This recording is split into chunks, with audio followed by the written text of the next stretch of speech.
Dzień dobry, witam Państwa bardzo serdecznie. Jest 29 Zulkadach 1445 roku po Hidżri, albo Sexto Iunii Anno Domini Bismillesimo Vigesimo Quarto.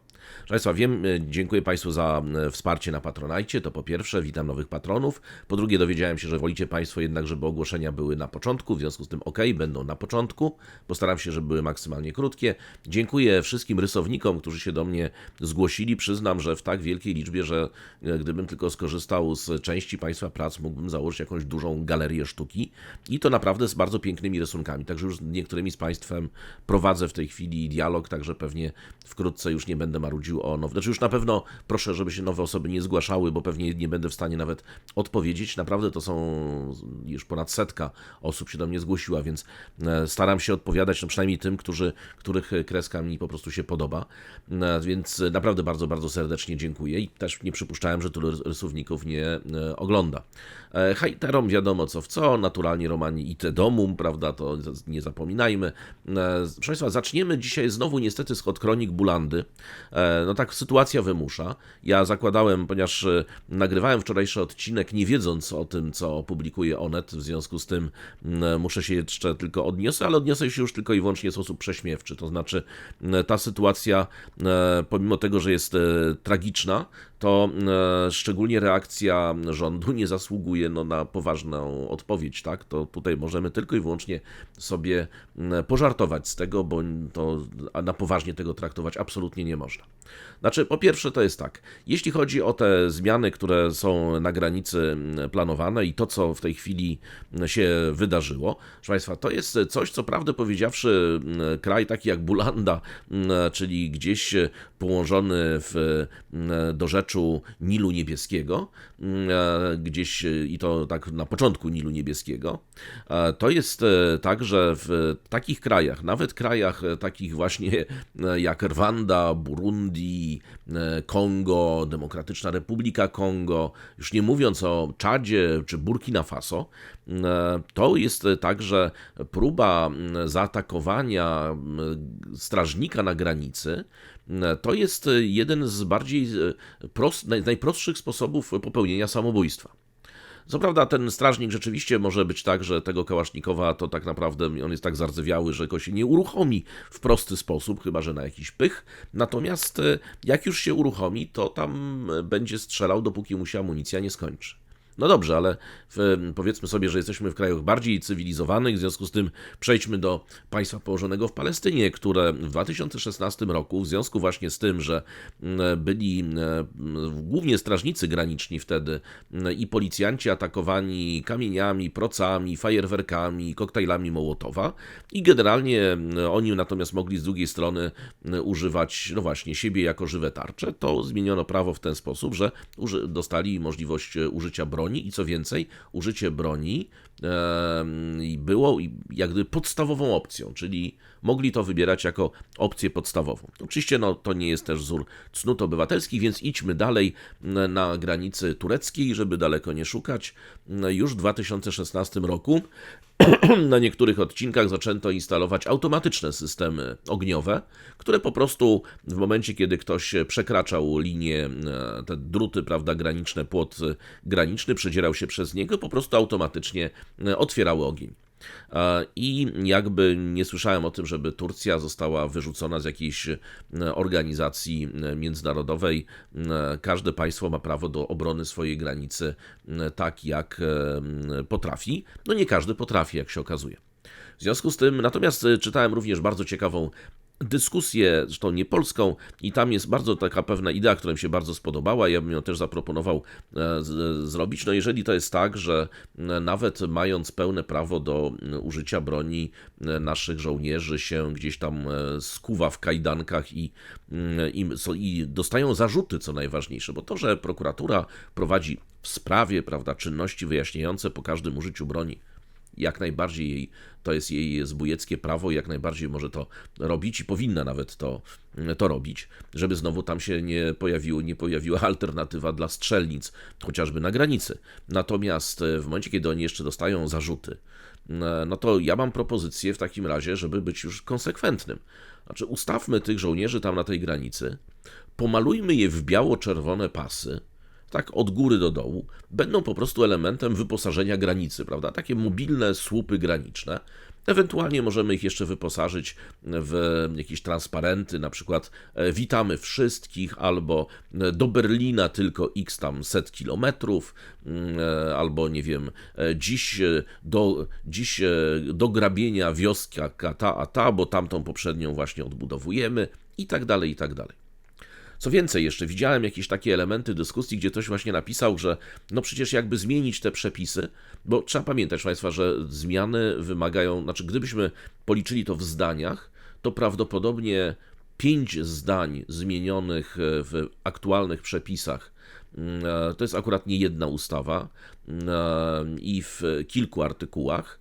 Wystarczyłoby, żeby ta sytuacja nie miała miejsca. Wystarczyłoby, żeby poszedł w świat sygnał, próba przekroczenia polskiej granicy, szczególnie granicy wschodniej, oznacza po prostu możliwość, że zostanie taka osoba, może zostać zastrzelona. Prawo użycia nie oznacza obowiązku użycia, to też żebyśmy nie mieli wątpliwości, bo widziałem właśnie takie informacje, bo to będzie można do grzybiarzy strzelać. Ja bym pociągnął to dalej.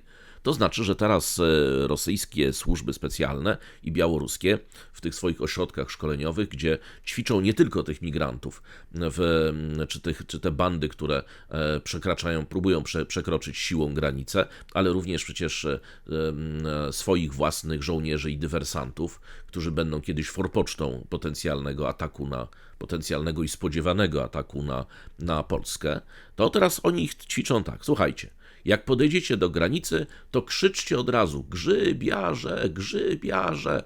No a te kałasznikowy, zapytają się Polacy, na komary.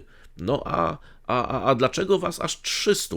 No bo tu dużo grzybów jest, my grzybiarzem runo leśny będziemy zbierać, a dlaczego tamci czołgami jadą? Bo krowa uciekła z tamtej strony, na tą stronę granicy, przecisnęła się przez ten przepust dla zwierzyny i teraz my po tą krowę. No a dlaczego czołgiem? No groźna krowa, panie, jakbyś pan zobaczył. No to idźcie dalej, oczywiście, nie ma przecież żadnego zagrożenia, tak? I tak dalej. Znaczy, prawdę powiedziawszy, to, co się w tej chwili dzieje, jest to taki prezent dla Łukaszenki i dla Putina, jakich oni się nie spodziewali. Znaczy mi się wydaje, że gdyby sędzia znany, prawda, z 18 mgnień wiosny Schmidt wymyślał jakąś strategię prowokacji z tej strony granicy, to prawdę powiedziawszy, on by tego nie wymyślił. To już przekracza to, co się w tej chwili dzieje, a najfajniejsze jest to, że minister Tygrysek obrony, nasz pierwszy tygrys obrony narodowej, miałknął dzisiaj, czy tam zamruczał dzisiaj, że on się tą sprawą zajmie, pomimo tego, że przecież sprawa jest w resorcie jemu podległym i jak rozumiem znana jest od 2-3 miesięcy. Czyli krótko mówiąc, zajmiemy się jak się wyda. Jak się nie wyda, to się nie będziemy zajmować.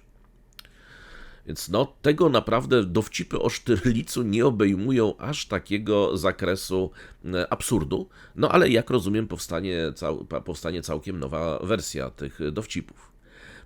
Więc reasumując, to jest znakomicie, że akurat to ujrzało światło dzienne. Jeszcze nawet tutaj cudowniejsza rzecz, ostatnia z tychże kronik Bulandy, to jest jeden z kolejnych moim zdaniem absurdów, też robienie ludzi w konia już tak, że znowu to jest aż trudno wykpić, bo zaczęli się odzywać w tej sprawie, że trzeba właśnie tutaj uszczelnić polską granicę, zmienić przepisy dotyczące broni. Mówi o tym kto? Kandydaci do Europarlamentu, którzy przecież jeżeli zostaną zaraz wybrani, to pojadą do Brukseli i z polskim procesem ustawodawczym będą mieli zero wspólnego. Natomiast arytmetyka wyborcza jest nieubłagana i to, co tam, i frakcje, do których wstąpią w Brukseli, znaczy w ogóle Bruksela nawet w tych dokumentach Frontexu tam o broni to tylko chyba jednym zdaniem raz wspomina. W związku z tym liczenie na to, że tam Frontex czy jakieś przepisy europejskie zostaną zmienione po to, żeby bronić polskiej granicy, no to oczywiście jest to skrajna naiwność, nikt w to nie wierzy. Natomiast ci, którzy wybierają się do Brukseli, no to jak się ich wybierzemy, no to to oni wtedy już nie będą mogli tutaj tego pozmieniać. Czyli krótko mówiąc, ci, którzy mówią, że trzeba to zmienić, no to nie głosujcie na nich w takim razie. Niech oni zostaną w kraju i naprawiają to, co obiecują, żeby naprawić, tak? No dobrze, proszę Państwa, tutaj tyle jak gdyby tytułem wstępu. Warto pamiętać, proszę Państwa, o kilku podstawowych rzeczach, które się w tej całej debacie pomija.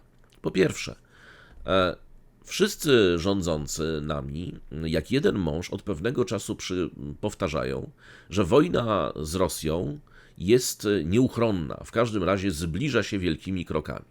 W ten sposób uzasadniają wielomiliardowe wydatki z budżetu państwa, wzrost zadłużenia Polski itd., bo musimy kupować nowe czołgi, rakiety itd. Z drugiej strony, w momencie, kiedy dochodzi do takiej trywialnej w sumie rzeczy, jak obrona granicy i to jeszcze nie przed regularnym wojskiem, tylko przed siłami nieregularnymi, a to, że są to i sami zresztą te same tuzy rządzące mówią, to są prowokatorzy przygotowywani przez rosyjskie bądź też białoruskie służby specjalne. Ale jak przychodzi co do czego, to nagle się okazuje, wiecie Państwo, ja odnoszę wrażenie, że jakby już te czołgi ruskie pójdą na tą Warszawę, hipotetycznie, to jedynym szańcem, na którym zostaną zatrzymani, to będzie inspekcja ruchu drogowego na drodze S8 Białystok-Warszawa, gdzie zatrzymają takiego czołgistę, mówią, tankist, pokaż tachograf, nie masz, a poza tym co? 4 godziny, teraz musisz, tyle czasu jechałeś, 4 godziny odpoczynku i dopiero później możesz jechać na Warszawę. O, i to będzie chyba jedyne.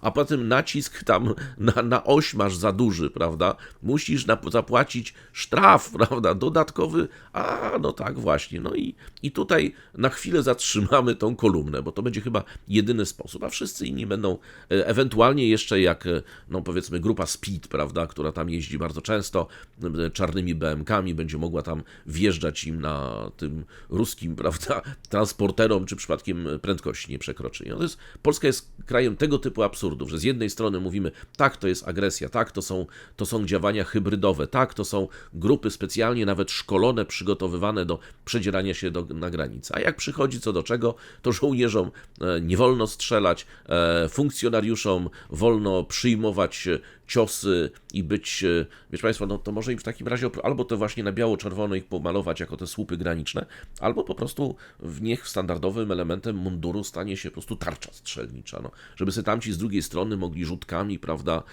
albo tymi kamieniami dokładniej trafiać. No to jest to rozbrojenie w ten sposób przy pomocy naprawdę, to nie jest kwestia tego, że te przepisy są głupie, tylko te przepisy są przepisami na czas błogiego pokoju, czasy łagodnych przepływów migracji w ramach Schengen i tak dalej. No to albo się zgadzamy, że na wschód od nas nie ma zagrożenia żadnego, a w związku z tym to w takim razie opchnijmy te wszystkie zamówione czołgi krajom trzecim, którym się to bardziej spodoba, posadźmy na granicy ładne kwiatki i tak dalej i po prostu podstawmy tam autobusy, żeby sobie ci migranci swobodnie jechali dalej do Niemiec, zamiast się przedzierać przez naszą granicę. No to jest jedna możliwość. No albo uznajmy, że tam jednak jest to wróg, jest wojska białoruskie, rosyjskie są może nie skoncentrowane, ale są bardzo blisko granicy, że tamta strona przygotowuje plany inwazji na Polskę, że rozważa się kwestię tego, czy nasze wojska zdążą dojechać do przesmyku suwalskiego i tak dalej, no. To są dwie alternatywy. Ja odnoszę wrażenie, że żyjemy... No właśnie, ja zastanawiam się, czy tak minister obrony tak się sobie, Polski tak sobie wstaje rano i tak... Ach, ten zapach dykty o poranku, prawda? Jak ten państwo z dykty pięknie pachnie. No. Znaczy jest to tak nielogiczne, tak paranoiczne, że aż przerażające. Co więcej, bardzo mi się podoba ta dyskusja, kiedy ja wskazuję, że na przykład właśnie państwo położone w Palestynie, które z całą pewnością wszyscy wiedzą, że nie jestem specjalnie fanem środków, które stosuję, a już na pewno jestem zdecydowanym wrogiem stosowania tego wszystkiego, co tam robi ludności cywilnej. No ale to państwo też nie pojawiło się 7 października. Dużo wcześniej było i bywało zagrożone. Zresztą nie tylko ono, możemy sobie wziąć Egipt, Jordanię, jakiekolwiek inne. Czyli takie kraje, które są krajami, gdzie przepływy nieregularnych sił, w tym grup terrorystycznych, w tym grup dywersyjnych, w tym grup celowo przekraczających granice albo wysyłanych przez granicę, żeby destabilizować sąsiednie państwa. No, doświadczenia Jordanii, doświadczenia Libanu, no tego podręczniki są na ten temat.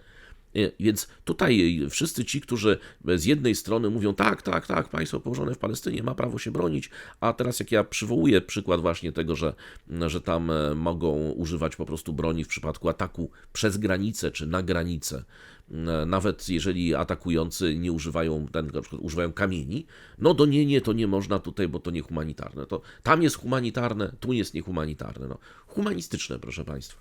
Należy wprowadzać, na granicy polskiej należy wprowadzić środki humanistyczne. I prawdę powiedziawszy, jeśli chodzi o stanie przy swoich, to mogę służyć bogatym zestawem cytatów z ministra Ben-Świra, który za każdym razem, cokolwiek nie zrobią jego żołnierze, i to jest właśnie to, za co on ma cały czas wysokie poparcie, bo poza tym wszyscy uważają, że że tak powiem, 7 kaftanów bezpieczeństwa w psychiatryku, do którego na pewno trafi, to nie wystarczy, prawda? On wszystkie porwie albo pogryzie i że jak od kiedy został ministrem, odstawił ciężkie proszki, na których chodził, więc robi właśnie to, co robi, ale to, co się tam podoba i dlaczego on ma cały czas bardzo wysokie poparcie. To nie jest tak, że on ma niskie. To, co jest cudownego, to to, że bez względu na to, co ci żołnierze zrobią, a dopuszczają się niewyobrażalnych bestialstw, i to również dzisiaj będziemy mówić, bo Washington Post ujawnił cały zestaw rzeczy, które tam się dzieją w więzieniach podległych jemu, to on za każdym razem, jak cokolwiek nie zrobi policjant czy żołnierz, to jak nawet takiego żołnierza tam mówią, że go trzeba w ogóle wsadzić, to nigdzie tam, on mu daje medal. On mu daje medal, on mu daje awans, on mu daje podwyżkę. No i go za to kochają, prawda, bo stoi murem za tymi swoimi żołnierzami bez względu na to, co zrobią. No, to niestety tak jest, że oczywiście mówię, że to jest Ben-Świr, więc to jest inna sprawa, ale tutaj ma instynkt polityczny, instynkt samozachowawczy. I tak powinien się zachowywać, moim zdaniem, minister obrony w państwie zrobionym. No może już nie miejmy jakiejś ambicji na bycie państwem żelaza i stali, prawda? Myśmy sklejka, tak? Może być już nie dyktat, tylko może być sklejka na przykład, taka, albo z MDF-u, MDF-u. Państwo z MDF-u to już będzie ok, prawda? No, to Bulanda państwem z MDF-u, to w takim razie takie hasło tutaj zgłaszam. Więc to są kroniki Bulandy, znaczy państwa, które jest w polityce zagranicznej, popełnia naprawdę błędy takie, których nie popełniają państwa, które powstały 3 minuty temu, bo się wyłoniły gdzieś tam z fal Pacyfiku i zostały zaludnione przez jakąś grupę, która jeszcze uzyskała jakąś autonomię albo niepodległość, to oni takich błędów nie popełniają jak teoretycznie 1000-letnie państwo polskie. No ale ja Państwu powiem, że kiedyś, dawno temu, to już ja tego oczywiście też nie pamiętam, byłem za mały, ale znałem to od osób starszych, kiedyś jak był tak zwany, to się nazywał obóz państw socjalistycznych, Państwo pamiętacie, prawda? Czyli tego bloku wschodniego, to wtedy mówiono, że Polska jest najweselszym barakiem w całym obozie. I moim zdaniem to naprawdę w tym kierunku zmierzamy, że tą tradycję na pewno kultywujemy. No oczywiście to powinno stanowić podstawę do jakiejś poważniejszej dyskusji, ale na poważniejszą dyskusję, po pierwsze ja się nie będę zajmował sprawami polskimi, czy osoby, które tam mnie namawiają, żeby coś robić, zrobić, działać politycznie. Znaczy, wiecie Państwo, jeden z bardzo mądrych polityków, z którym kiedyś pracowałem, powiedział, że po pierwsze, że nie wystarczy mieć w polityce rację, trzeba mieć większość.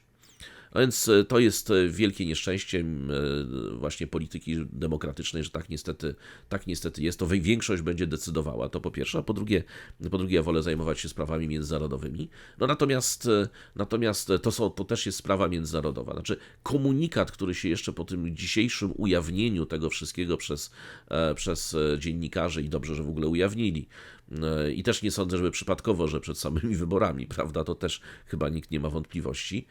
Natomiast komunikat, który się pojawia, który idzie w świat, który idzie do wszystkich tych krajów, zarówno do naszych bezpośrednich wrogów czy przeciwników, jak ktoś woli, jak i do tych ludzi, którzy gdzieś tam się zastanawiają, no dobra, to jedziemy do tej Białowieży na te grzyby, prawda, czy nie jedziemy. No oni mają w tej chwili decyzję, jedziemy, tak, to bez żadnego problemu, tam nic tam nie zrobią, pokrzyczą trochę, popsiukają sobie gazem, prawda, więcej oni tym gazem dostaną niż my, a przy okazji komary się wytruje przynajmniej na 5 sekund, co w Białowieży nie jest bez znaczenia i tyle. Proszę Państwa, tyle kronik Bulandy. Proszę Państwa, to jest niestety, będziemy pewnie do tego niestety wracać, chociaż ja planowałem dać sobie spokój na parę dni przynajmniej z tą problematyką graniczną polską, ale jak się okazuje, to będzie wracało nam na pewno. Jeszcze też chciałem profetycznie powiedzieć, czy powtórzyć właściwie jedną rzecz. Moim zdaniem do ataków na polską granicę, do nasilenia tych ataków dopiero dojdzie, tak? To jest dopiero preludium. Jeżeli Putin i Łukaszenko zamierzają na poważnie przetestować różnego rodzaju systemy i procedury NATO, to będziemy mieli również, moim zdaniem, wtargnięcia czy przeniknięcia już uzbrojonych nie tylko w kije do Nordic Walkingu i noże do podcinania tej grzybni, prawda? Tylko być może nawet uzbrojonych band, które będą dokonywały również aktów dywersyjnych na terytorium Polski, bo tutaj tamta strona podchodzi do tego wbrew pozorom poważnie i oni uważają, że to jest już terytorium wrogie, że to jest terytorium, które trzeba destabilizować, chociażby po to, żeby zajmowało się właśnie głupimi dyskusjami, bo w normalnym kraju takie sprawy załatwia się na poziomie dyrektora departamentu i później ewentualnie szybkiej ścieżki legislacyjnej, a nie ogólnokrajowej debaty. No ale w Polsce, jak wiadomo, jest zawsze inaczej. Więc to są sprawy, które oni traktują, czyli strona rosyjska, białoruska, no śmiertelnie poważnie. Dla nich jesteśmy krajem w tej chwili wrogim, jesteśmy krajem, który koncentruje wojska przy ich granicy i każdy zamęt, każda prowokacja, każda destabilizacja tego terytorium jest po prostu osłabieniem przeciwnika. Oni to tak traktują, zresztą no to są kraje, prawda, które do tego podchodzą pragmatycznie. I będą to wykorzystywać naprawdę do bólu. Ja uważam, że takie sceny jak szturm na Kuźnicę Białostocką jeszcze nam się powtórzą. Tyle tylko, że na razie to jest tylko testowanie i sprawdzanie sobie, mapowanie też tego, sprawdzanie, pewnie tak samo z drugiej strony słuchają naszej łączności, sprawdzają właśnie jak wyglądają procedury dowodzenia, jak szybko podejmowane są decyzje, skąd wyjeżdżają patrole, kiedy się podrywa helikoptery, o ile w ogóle się podrywa i tak dalej, prawda? Oni sobie najpierw to zmapują, a potem będą już działali na poważnie. Przypomnijmy, no tak jak w 1939, nie wolno mobilizować, bo to sprowokuje Niemcy. No, to po prostu to jest jak 1 do 1. Rozumiem też, że plecaki ewakuacyjne spakowane w Monie. Proszę Państwa, już się nie wyzłośliwiam więcej, choć mam i tak ogromną ochotę. Teraz mamy punkt pierwszy już międzynarodowy. Otóż jest to bardzo ciekawe artykuły są w ogóle już na ten temat w prasie międzynarodowej o tym, co zapowiedział Putin. Otóż Putin, oprócz standardowego zestawu gróźb, prawda, zaraz go jeszcze przywołamy, ale to jest coś, co mówił wielokrotnie. Natomiast powiedział nową rzecz, która wydawałoby się, że jest dosyć oczywista, ale zagroził nią tym razem już oficjalnie i na poważnie. Otóż Putin zagroził tym, że jeżeli Zachód, czyli my, będziemy dostarczali broń tą coraz bardziej zaawansowaną na Ukrainę, to Rosja rozpocznie dostawy zaawansowanych systemów broni do krajów walczących z Zachodem. Wbrew pozorom to nie jest bez znaczenia, ponieważ znaczna część tych krajów, które zwalcza Zachód, dysponuje różnego rodzaju technologiami, chociażby technologiami rakietowymi czy dronowymi, które nawet sprawdzają się, jak widać, na polu walki na Ukrainie. Natomiast to są na pewno systemy mało zaawansowane albo dużo mniej zaawansowane niż systemy rosyjskie. Rosja ma różne wynalazki przeciwlotnicze, jak wiemy, ma różne wynalazki, jeśli chodzi o technikę, o elektronikę tego pola walki, o systemy również dronowe, artylerię i tak dalej. To jest coś, co różnego rodzaju grupom regularnym i nieregularnym, szczególnie na przykład w Iraku i Syrii, żeby już daleko nie szukać, przydałoby się bardzo. szczególnie takie technologie właśnie, które by pozwoliły na przykład na zagłuszanie czy GPS-a, prawda, na zagłuszanie systemów łączności dronowych, czy po prostu na precyzyjne, a nie takie tam mniej więcej, tak, plus minus 10 kilometrów, tak, strzelanie z rakiet na przykład do amerykańskich baz. Więc tę groźbę trzeba wziąć jak najbardziej na poważnie. Oczywiście to, że Rosjanie i tak dostarczają różnego rodzaju sprzęt, to jest faktem. No przecież to nie jest żadną tajemnicą. Widać to później po tym, co tam strzela, prawda, czy co jest znajdowane w różnych kryjówkach różnych grup nieregularnych. Ja znowu mam cały czas, myślę właśnie tutaj Jemen, Syria, Irak i tak dalej. Natomiast pojawienie się broni bardziej zaawansowanych, no to jest szczególnie wobec nieprzygotowanego przeciwnika, bo do tej pory z punktu widzenia wojsk amerykańskich oni są głównie atakowani przy pomocy, tak jak to na Czarnej Żmii było, tak, przy pomocy zaostrzonego awokado. To jest mniej więcej taka skuteczność. Czasami jak się Iran włączy, no to wiadomo, że już czymś bardziej zaawansowanym, natomiast nie tak zaawansowanym jak tym, co może jeszcze tam pokazać ewentualnie Rosja i tym właśnie dokładnie Putin zagroził. Zagroził to wczoraj, prawda, powiedział, że będzie dostarczał broń do krajów trzecich, które to dostawy mogą uderzyć w interesy Zachodu, jeżeli Zachód upoważni Kijów do ataków na Rosję rakietami dalekiego zasięgu. To jest tak jak gdyby pewne novum i pewnie to zrobi, albo już to robi i dlatego właśnie teraz powiedział. Co więcej, to jest tak, że oczywiście to jest w trakcie dyskusji, kiedy państwa zachodnie pod pewnymi warunkami w coraz większym stopniu zezwalają Ukrainie na to, co jest najbardziej oczywiste, czyli na atakowanie terytorium Rosji, szczególnie tych i dużych węzłów logistycznych, i miejsc koncentracji wojsk, składów paliw i tak dalej. Czegoś, co było do tej pory poza zasięgiem ukraińskiej artylerii. Natomiast z drugiej strony, prawda, wiadomo, że całe terytorium Ukrainy jest w zasięgu i jest ostrzeliwane przez rosyjską artylerię rakietową. W związku z tym tutaj jest jeszcze tak, że Putin powiedział jeszcze jedną bardzo, bardzo ważną rzecz, po raz kolejny, ale tym razem dużo bardziej jakby konkretnie. Otóż Putin powiedział, że jeżeli te rakiety dalekiego zasięgu zostaną, te zachodnie oczywiście, zostaną wystrzelone przeciwko celom w Rosji, Moskwa weźmie odwet. I tutaj, właśnie powiedział o tym dostarczaniu broni, ale powiedział również jeszcze jedną rzecz, że jakby powiedział, że Stany Zjednoczone i Zachód z niewiadomych przyczyn uważają, że Rosja nie użyje broni nuklearnej. Więc powiedział, że to jest błędna kalkulacja. Powiedział na przykład, tutaj przypomniał też, że część państw NATO, prawda, na przykład Włochy dalej właśnie pozostają jakby sceptyczne co do używania tej broni na terytorium Rosji. Putin powiedział też, że zachodni instruktorzy wojskowi są już na Ukrainie i ponoszą tam straty, o których Stany Zjednoczone i państwa europejskie wolą milczeć.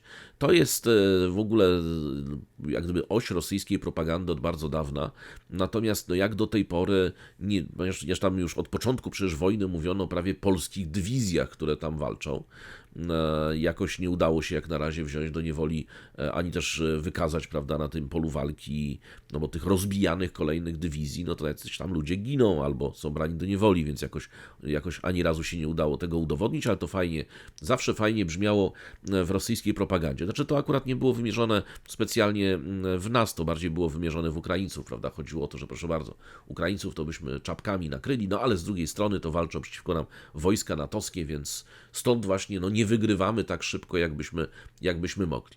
Ale właśnie teraz jest, że ci instruktorzy wojskowi są tam, ponoszą straty. Częściowo to się jak gdyby potwierdziło wtedy, kiedy mieliśmy słynny wyciek z Bundeswehry, gdzie wskazywano właśnie na obecność brytyjskich instruktorów wojskowych, natomiast francuskich tam, jak rozumiem, nie było. Francja ostatnio właśnie ogłosiła wysłanie tych instruktorów wojskowych i to tak właśnie cały czas z tego powodu Putin ciągle do tych właśnie instruktorów nawiązuje. Powiedział właśnie, że właśnie zachodni instruktorzy przebywają na Ukrainie pod przykrywką najemników, natomiast inne kraje, w tym Stany Zjednoczone, wykluczyły wysłanie tam na terytorium Ukrainy swoich instruktorów oraz żadne państwo nie zgłosiło jak na razie obecności swoich wojsk albo chęci wysłania swoich wojsk bezpośrednio na Ukrainę. Putin przedstawił znowu swoje argumenty przy okazji właśnie, że Rosja jest skłonna zasiąść do stołu negocjacyjnego, ale oczywiście najlepszym sposobem na zakończenie wojny będzie zaprzestanie dostarczania broni na Ukrainie. Znaczy to jest faktem, proszę Państwa, że jeżeli Zachód przestanie dostarczać broni na Ukrainę, to Ukraina przegra wojnę, więc się wojna skończy. Logiczne, tak? Znaczy, można byłoby się patrzeć w drugą stronę. Jeżeli Zachód zacznie wreszcie na poważnie dostarczać tę broń, a nie tylko taką mini kroplówką, to może Ukraina ma szansę wygrać tę wojnę. Wtedy wojna się zakończy, prawda, bo Ukraina wygra. Więc to jest logika rosyjska. Powiedział zresztą, dostarczanie broni w strefie konfliktu jest zawsze złą rzeczą, zwłaszcza gdy dostawcy nie tylko dostarczają broń, ale ją kontrolują. To bardzo poważny i bardzo niebezpieczny krok, powiedział właśnie, no oczywiście odrzucając w ogóle tezę, że przecież wojna zaczęła się od ataku rosyjskiego na Ukrainę. Również Putin odmówił oszacowania strat, jakie poniosła armia rosyjska. Zapewnił natomiast, powiedział, że są znacznie niższe od strat ukraińskich. Mówi, jeśli mówimy o nieodwracalnych stratach, czyli o śmierci, to stosunek wynosi 1 do 5 do strat poniesionych przez stronę ukraińską, czyli twierdzi, że 5 razy więcej zginęło Ukraińców. Co więcej, powiedział, że ten stosunek jest zbliżony do liczby jeńców w poszczególnych właśnie krajach.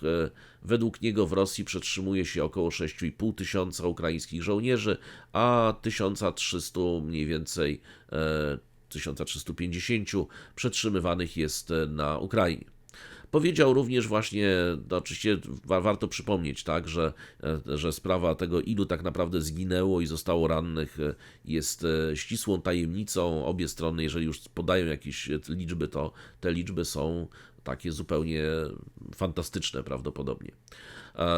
To jest tak, że są takie szacunki na przykład w Rosji robione, gdzie te niezależne media potwierdzały po prostu, ale to jak to robiono? No robiono to po prostu po ilości pochówków, na przykład na cmentarzach. Tam doliczono się, że około 50 tysięcy żołnierzy po prostu zostało gdzieś tam w Rosji pochowanych, ale czy dotarto wszędzie, na wszystkie cmentarze i tak dalej, to tego oczywiście nie wiadomo. Także te wszystkie dane trzeba zawsze traktować z dużym dystansem. Od razu Państwu powiem, że tych, którzy są sfrustrowani tym, że no nie mogą takich danych dostać, prawda, obiektywnych, muszą polegać na propagandzie. Ja Państwu powiem, że szczególnie w konfliktach bliskowschodnich właśnie, czyli szczególnie tych, gdzie państwo położone w Palestynie brało udział, ale również na przykład w wojnach indyjsko-pakistańskich, te dane dotyczące strat drugiej strony różnią się zasadniczo. To jest o rząd, prawda? Tam jest nawet czasami 5-6-krotnie więcej się podaje straty przeciwnika, niż przeciwnik przyznaje się do swoich. W związku z tym w większości współczesnych wojen tak to niestety wygląda, również wiele lat po wojnie. I potem właśnie mamy różnych naukowców, którzy szacują to na podstawie, no właśnie, patrzymy się w sufit, potem bierzemy prędkość wiatru, potem mnożymy przez urodziny naszego ulubionego jamnika, i to wychodzi właśnie liczba ofiar, tak? To więc tak jest to szacowane, czyli z głowy, czyli z niczego, bo po prostu nie ma obiektywnych danych. Te dane są ukrywane przez wiele dziesiątków nawet lat jako dane, powiedzmy, no, strategiczne, tak? Bo jeżeli się już społeczeństwu raz powiedziało, że się wygrało wojnę, to nie można potem powiedzieć, że może wygraliśmy, ale nie do końca. To jest natomiast istotne też, że ponieważ teraz będziemy mieli przy okazji rocznicy lądowania aliantów w Normandii, Macron ma wygłosić jakieś przemówienie dotyczące właśnie zaangażowania Francji w konflikt i w ogóle pomysłów na zaangażowanie Europy w konflikt na Ukrainę. W związku z tym, no właśnie między innymi właśnie z tego powodu Putin właśnie wystąpił. Powiedział właśnie, że nie ma Rosja ambicji imperialnych, nie planuje ataku na NATO. Powiedział tak, nie szukajcie tego, czego nie ma, nie szukajcie naszych imperialnych ambicji, one nie istnieją. Mówią, że Rosja chce zaatakować NATO. Kto wymyślił ten absurd? Bzdury dajecie się ponieść emocjom. Znaczy, to by była bardzo fajna deklaracja, Tyle tylko, że nie wiem, czy Państwo pamiętacie, ja bardzo dokładnie śledziłem wszystkie wypowiedzi zarówno Putina, jak i Ławrowa, jak i całego tego establishmentu propagandowego rosyjskiego, który przed atakiem 24 lutego, ja pamiętam jeszcze dowcipy, które sobie opowiadał właśnie Ławrow i tam ta Zacharowa, gdzie właśnie mówiono, tak, to kiedy my planujemy najechać na Ukrainę, bo nie wiem, czy Państwo wiecie, bo ja właśnie sobie tam urlop planowałem, prawda, żartowała Zacharowa. No i chwilę później, prawda, była, słownie 2 czy 3 dni później była ta rosyjska inwazja. Także Rosja do ostatniego momentu też kłamała, że nie najedzie, a potem jak najechała, to powiedziała, że ona w zasadzie to nie najechała, bo po pierwsze to jest operacja specjalna, więc żadna wojna, a po drugie to ona została zaatakowana, pierwsza. A poza tym Ukraina to nie jest państwo, a poza tym to tutaj właśnie bije serce Rusi, a tak naprawdę to jest wojna domowa i w ogóle nie ma narodu ukraińskiego, tylko to są dwa bratnie odłamy jednego wielkiego narodu rosyjskiego i tak dalej. Więc no, prawdopodobnie później takiej samej propagandy będzie używała po tym, jak już najedzie na przykład na państwa bałtyckie, czy stwierdzi, że Przesmyk Suwalski to jest bardzo fajne miejsce do wysłania grzybiarzy i miłośników runa leśnego. Co jeszcze warto powiedzieć? Właśnie o to wykorzystanie rosyjskiego arsenału nuklearnego, to został jeszcze raz zapytany i powiedział właśnie, z jakiegoś powodu Zachód wierzy, że Rosja nigdy z niego nie skorzysta. Również przypomniał doktrynę nuklearną z roku 2020. To jest ciekawostka, bo ta jego interpretacje też ewoluują. To jest tak, że powiedział, że ta właśnie doktryna upoważnia rząd rosyjski do rozważania opcji nuklearnej w przypadku użycia przeciwko temu krajowej broni masowego rażenia. To jest fakt. Drugie to jest ataku na broń masowego rażenia, on już tego nie przywołał, ale to jest napisane w tej doktrynie i powiedział w przypadku zagrożenia samego istnienia państwa. I tak rzeczywiście jest. Natomiast Putin to samo zagrożenie samego istnienia państwa również interpretuje, no właśnie w jaki sposób. Powiedział tak, mamy doktrynę nuklearną, zobaczcie co jest napisane, jeśli czyjeś działania zagrażają naszej suwerenności, integralności terytorialnej, uważamy za możliwe użycie wszelkich środków, którymi dysponujemy. Nie należy tego lekceważyć i przechodzić nad tym do porządku dziennego. Czyli już nie samo zagrożenie dla egzystencji państwa, co jest logiczne i zrozumiałe, tak, że wtedy państwo po prostu używa wszystkiego, co ma, tylko również naruszenie suwerenności, integralności terytorialnej. No przecież terytorium Rosji to jest przecież Krym na przykład, czy zachodnia Ukraina do niedawna, obecnie Noworosja, prawda? Więc tutaj jest bardzo mocno rozszerzająca interpretacja i to właśnie po to zrobił, żeby po raz kolejny postraszyć atomem, że nie tylko w sytuacjach takich, które wynikają z tej doktryny, ale tak jak on sobie tą doktrynę zinterpretuje. Powiedział również, że właśnie po raz kolejny powiedział, że Rosja nie zaatakuje NATO. Powiedział, nie należy postrzegać Rosji jako wroga, tylko sobie tym szkodzicie. Nie wiem, czy wiecie, prawda? Co jeszcze powiedział właśnie a propos? Powiedział właśnie w środę, myśleli, że Rosja chciała zaatakować NATO. Czy już całkiem oszalałem? Kto to wymyślił? To po prostu kompletny nonsens. To jest totalna bzdura, prawda? Putin powiedział nawet właśnie, że jest jednak możliwość zwiększenia napięcia nawet asymetrycznych krajów militarnych. Proszę Państwa, asymetrycznych to właśnie to Białowieża na przykład, to może jest takie działanie asymetryczne. Jeżeli kraje zachodnie miałyby dostarczać Ukrainie broń używaną na rosyjskiej ziemi. On co prawda mówił o Niemczech i o Stanach Zjednoczonych. No my na szczęście chyba nie dysponujemy żadną bronią, którą moglibyśmy dostarczać, a szkoda, odpowiednim zasięgu, przynajmniej własną. No, natomiast Niemcy już, Stany Zjednoczone też. Także nie wykluczył możliwości działań asymetrycznych. No to na czyim terytorium najbliżej ma do takich działań, gdzie zresztą też stacjonują, żeby nie było wątpliwości, wojska czy niemieckie, czy amerykańskie, niemieckie w krajach bałtyckich, amerykańskie w Polsce. No tutaj powiedział, że generalnie użycie określonych broni, w tym zaawansowanej technologii rakietowej, byłoby równoznaczne z udziałem w wojnie właśnie Rosji z Ukrainą. Powiedział, to oznaczałoby ich bezpośrednie, czyli państw zachodnich, zaangażowanie w wojnę przeciwko Federacji Rosyjskiej i, jak powiedział, zastrzegamy sobie prawo do podobnego postępowania. Powiedział, jeśli uznają za możliwe dostarczenie takiej broni do strefy działań wojennych, aby przeprowadzić ataki na nasze terytorium i stworzyć nam problemy, no i tutaj powiedział, dlaczego nie mamy prawa dostarczać broni tego samego typu do niektórych regionów świata, gdzie mogą zostać wykorzystane do przeprowadzania ataków na wrażliwe obiekty krajów, które robią to Rosji, prawda? Czyli na przykład dostarczą takim grupom irackim rakiety Kinżał na przykład, czy coś podobnego, żeby tam sobie postrzelali do amerykańskich baz. No i oczywiście to jest wszystko w kontekście tych informacji, że Ukraina już użyła amerykańskiej broni do uderzeń w Rosji. To wskazuje się, że szczególnie właśnie te ostatnie płonące rafinerie, prawda, to są przykłady już użycia broni amerykańskiej, chociaż skąd akurat wzięto, że to akurat amerykańska, nie francuska, czy brytyjska, czy niemiecka, pewnie skąd wzięto. Na przykład tutaj się sugeruje, że tak, natomiast cały czas to nie są na przykład rakiety taktyczne Atacams. Putin powiedział, natomiast właśnie jeszcze było pytanie, zapytany właśnie został Putin, to już tak na koniec jeszcze powiem o to, no dobrze, a co Rosja zrobi w przypadku jednak zatwierdzenia dostarczenia tego szerszego asortymentu zachodnich rakiet do użytku przez Ukrainę, to Putin odpowiedział, że ulepszymy nasze systemy obrony powietrznej i zniszczymy je i tyle. Tak, także mamy Putina grożącego, tak jak powiedziałem, dwie nowe rzeczy, które w tych groźbach się, właśnie trzy, które się pojawiły. Pierwsza, podstawowa, to jest to, że zagroził, że będzie dostarczał zaawansowaną broń do różnych teatrów działań wojennych, gdzie ktoś walczy z Zachodem, prawda, żeby mógł sobie postrzelać z nowszej broni do wojsk państw zachodnich. Po drugie, no właśnie to jest sprawa tych działań asymetrycznych, czyli że takie działania asymetryczne mogą zostać podejmowane przeciwko krajom, które dostarczają Ukrainie tej zaawansowanej broni. Jednym z działań asymetrycznych, klasycznych jest na przykład wysyłanie dywersantów. I dywersja, prawda, na zapleczu.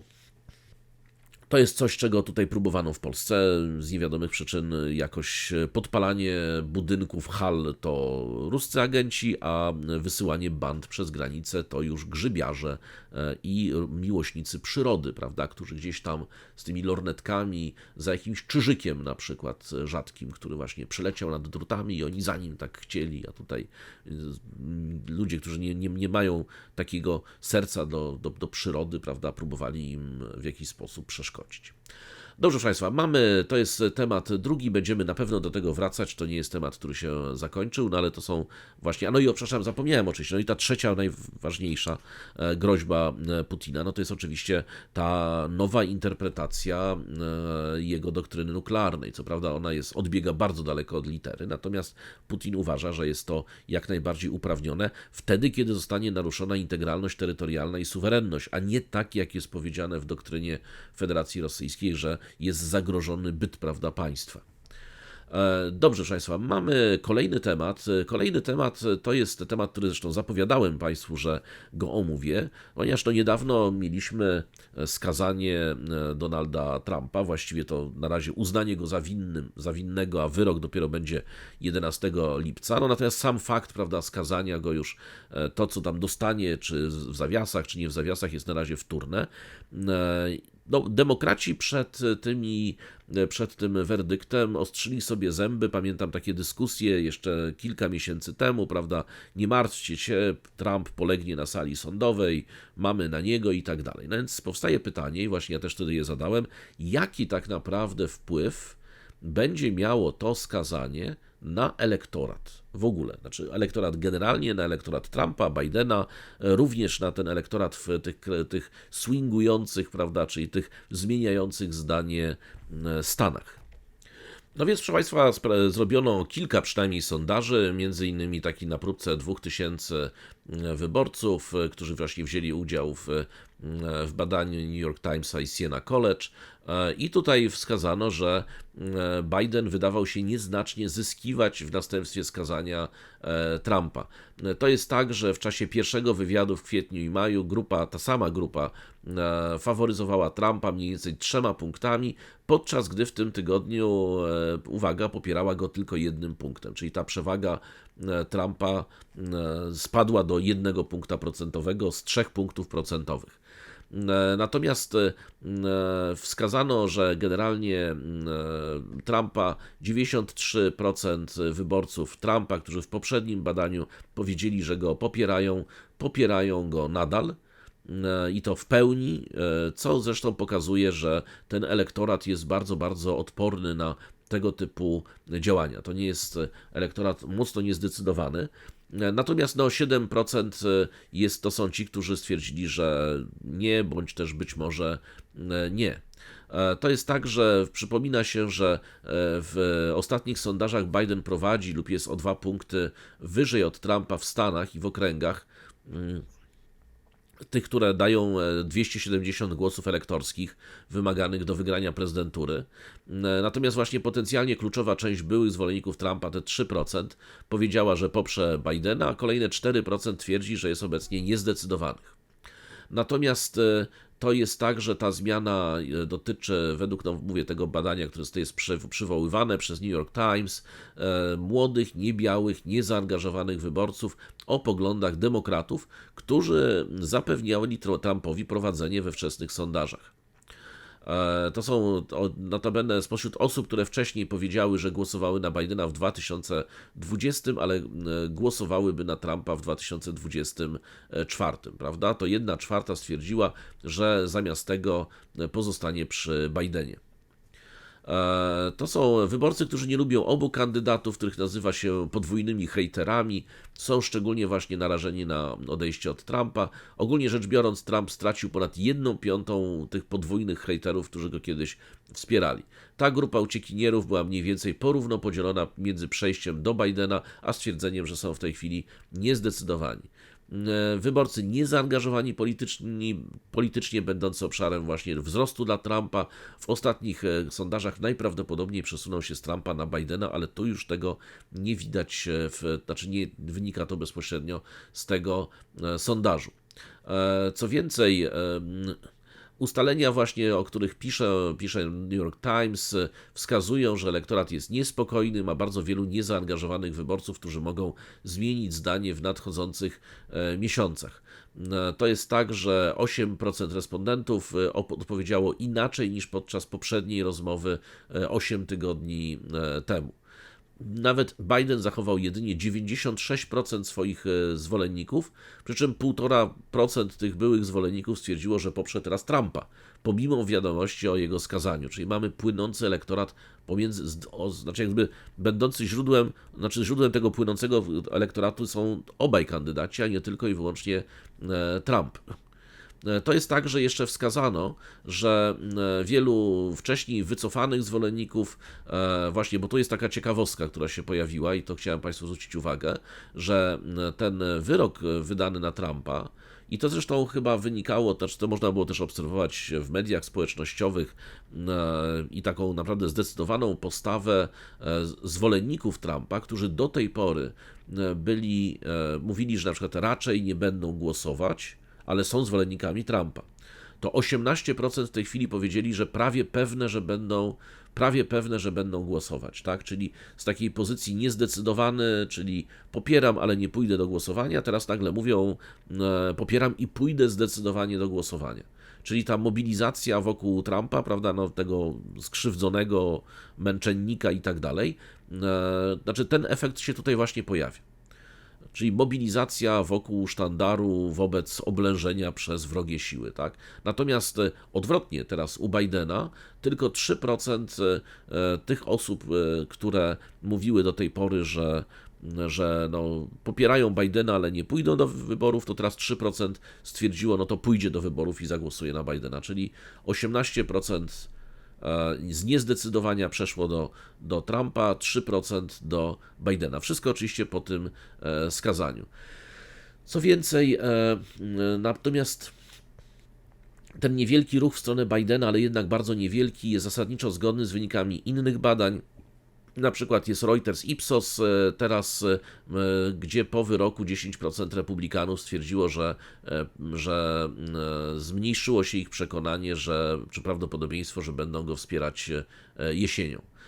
Teraz innego badania przeprowadzonego znowu przez Echelon Insights wynika, że Biden zyskuje 2 punkty w porównaniu z poprzednią ankietą. W sondażu Times Siena przeprowadzonym jeszcze w listopadzie wśród 6 stanów właśnie tych swingujących, około 7% zwolenników Trumpa stwierdziło, że zamieniłoby swoje poparcie na Bidena, gdyby Trump został uznany za winnego i skazanego na jakąś karę więzienia w jakimś procesie karnym. No wtedy nie wiadomo było, który będzie, więc tylko i wyłącznie abstrakcyjnie. No ale to jest znowu teraz trzeba byłoby i nie ma jeszcze sondaży przeprowadzonych właśnie na tej samej grupie w tamtych stanach. Także jak Państwo widzicie, generalnie to jest takie podstawowe rzeczy, które warto z tego zapamiętać, że wyrok trochę poprawił notowania Bidenowi, ale to nie jest dostatecznie dużo. To znaczy przewaga Trumpa z 3 punktów zmniejszyła się do 1 punktu. Nie wiadomo, na ile to jest trwałe. Druga rzecz jest taka, że doszło do bardzo, bardzo dużej mobilizacji generalnie u zwolenników Trumpa, którzy do tej pory niespecjalnie chętni do brania udziału w wyborach, albo z takiej pozycji nie wiem, albo nie zagłosuję, albo raczej nie pójdę do wyborów, nagle sobie przypomnieli, dobra, to idziemy do wyborów. Także ten efekt mobilizacyjny jest, no i też nie wiadomo, ile się czasu utrzyma do wyborów, jednak trochę jest, ale jeżeli ktoś liczył na to, że tam dojdzie do jakiegoś totalnego załamania poparcia Trumpa, to zdecydowanie nie. To raczej może się okazać, że to się jednak odwróci jeszcze w drugą stronę. No dobrze, proszę Państwa, to jest tak. Kończymy teraz temat Trumpa. No chciałem tylko Państwu przywołać, bo obiecywałem, że jak się już pojawią jakieś pierwsze takie poważniejsze badania, to Państwu o tym opowiem. Natomiast mamy teraz temat kolejny. To jest temat bardzo poważny, bardzo trudny i bardzo tnący zasięgi, więc zakładam, że jak tutaj o tym opowiem nawet mocno w sposób zawoalowany, to i tak te zasięgi pójdą sobie gdzieś. Otóż jest tak, że od bardzo dawna, od wielu miesięcy pojawiały się informacje na temat prześladowania i to takiego prześladowania poważnego, czyli głodzenia, torturowania, zabijania jeńców palestyńskich w więzieniach lub też obozach, które zostały dla nich utworzone i to mówimy zarówno o osobach z zachodniego brzegu, jak i ze strefy Gazy. Opisywano na przykład historię neurochirurga, takiego bardzo znanego notabene, który w ogóle pracował w Niemczech. On wrócił do Gazy właśnie, żeby profesora neurochirurgii, który właśnie wrócił do Gazy, żeby tam pomagać ludziom rannym i on został zatrzymany, a następnie zamordowany właśnie w takim więzieniu. Oczywiście, jak zwykle, IDF prowadzi śledztwo, tak, więc to jest znany dowcip należący do chyba kanonu kulturowego dotyczącego właśnie tamtego kraju. Natomiast jest tak, że w tej chwili rozpoczęło się śledztwo już na poważnie. Otóż jest to prasa już amerykańska na podstawie danych pochodzących z różnych obserwatoriów praw człowieka, których jeszcze nie zakazano w tamtym kraju, twierdzi, że ten humanistyczny ośrodek zatrzymań staje przed wyzwaniem prawnym w związku z niewyobrażalnymi nadużyciami, które mają tam miejsce. W wyniku kontroli Sądu Najwyższego setki więźniów z Gazy przeniesiono z Tejman, prowadzonego przez wojsko ośrodka zatrzymań na pustyni na południu państwa położonego w Palestynie. To jest tak, że jest to jedno z 3 głównych więzień wojskowych, w których przechowywani są więźniowie właśnie palestyńscy. To jest tak, że jest jeszcze oprócz Zdetejman jest jeszcze Ofer, ale Zdetejman został zamknięty właśnie ze względu na masowe, no właśnie, to co się tam wydarzyło, delikatnie mówiąc łamanie praw człowieka. To jest tak, że w tej chwili to już jest oficjalnie właśnie, że ten Zdetejman, tajny ośrodek zatrzymań prowadzony przez wojsko na południowej pustyni, gdzie według właśnie byłych więźniów oraz sygnalistów ze środka służby dochodziło do masowych, poważnych naruszeń praw człowieka. To jest właśnie władze humanistyczne ogłosiły, że rozpoczęły przenoszenie więźniów do innych ośrodków w odpowiedzi na środową, czyli wczorajszą rozprawę przed Sądem Najwyższym, gdzie zakwestionowano legalność tego ośrodka. To było wielkie zwycięstwo i zresztą najnowsze posunięcie grup ochrony praw człowieka, które mają na celu rzucenie światła na to, co się dzieje właśnie, czyli taką, jak to mówią, legalną czy prawną czarną dziurę, która pozwalała więźniom z Gazy znikać po prostu w areszcie wojskowym. Państwo położone na północ od Synaju zaprzecza zarzutom dotyczącym nadużyć, odmawia ujawnienia nazwisk, miejsca pobytu oraz zarzutów wobec, uwaga, kilku tysięcy osób, które są przetrzymywane na terytorium tych obozów śmierci. Podczas środowej rozprawy Stowarzyszenie na Rzecz Praw Obywatelskich, czyli ACRI, z siedzibą w Tel Awiwie, i 4 inne grupy praw obywatelskich zwróciły się do Sądu Najwyższego o zamknięcie aresztu, argumentując, że rażące naruszenia prawa w Sde-Teiman sprawiają, że pozbawienie tych osób wolności jest rażąco niezgodne z konstytucją. Co więcej, Washington Post zrobił własne śledztwo. Otóż byli więźniowie z Gazy opowiedzieli Washington Post, że byli bici, odmawiano im opieki medycznej, przez wiele dni zmuszano ich do klęczenia w tajnych miejscach przetrzymywania, rzymskich miejscach przetrzymywania. Co więcej, w zeszłym miesiącu dochodzenie CNN w sprawie Sde-Teiman wykazało, że obóz był podzielony na 2 części. Zamknięte obszary, w których przebywały grupy zatrzymanych zakutych w kajdanki, z których niektórzy byli skuci kajdankami tak mocno, że trzeba było później im odcinać ręce po prostu, albo usuwać części ciała, bo ze względu na niedokrwienie. To oczywiście było to celowe. Oraz byli też drugie właśnie szpital polowy, w którym przebywali pacjenci, którzy byli przywiązywani do łóżek, mieli opaski na oczy, pieluchy, karmiono ich siłą przez jakieś słomki czy rury.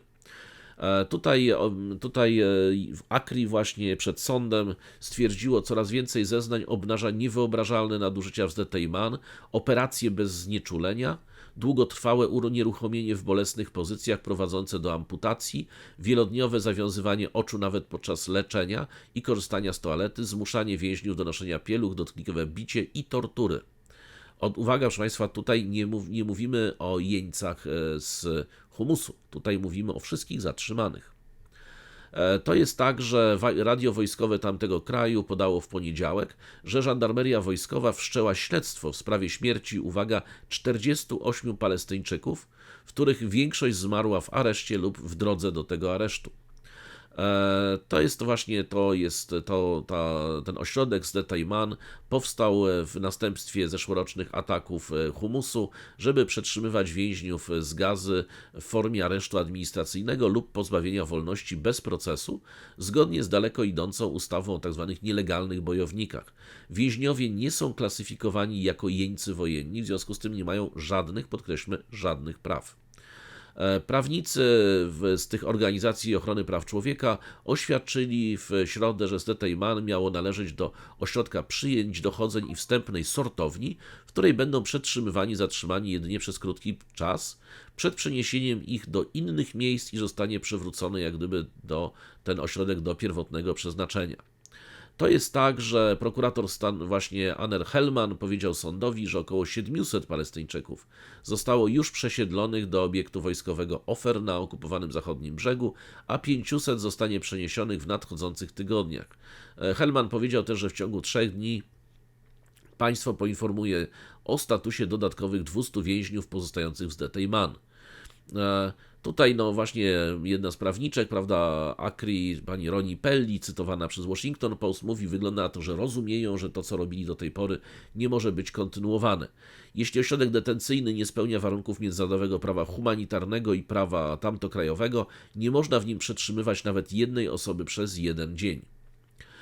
Odpowiedź rządu notabene dotyczyła tylko tych przeniesień, natomiast nie odniosła się do żadnego z zarzutów dotyczących na przykład molestowania i krótko mówiąc gwałtów, twierdząc, że zostanie powołana komisja w celu zbadania warunków w ośrodkach detencyjnych. To jest zresztą odpowiedź standardowa w państwie położonym w Palestynie. Powołamy komisję, która będzie składała się pewnie jeszcze ze strażników więziennych, która będzie stwierdzała, czy ci sami strażnicy to coś zrobili, czy też nie. Tutaj ACRI powiedziało, że prawnicy państwowi wielokrotnie zwlekali z przesłaniem odpowiedzi do sądu. To było bardzo rzadkie posunięcie, przekazali tylko krótką odpowiedź po terminie i jeszcze na krótko przed samą rozprawą.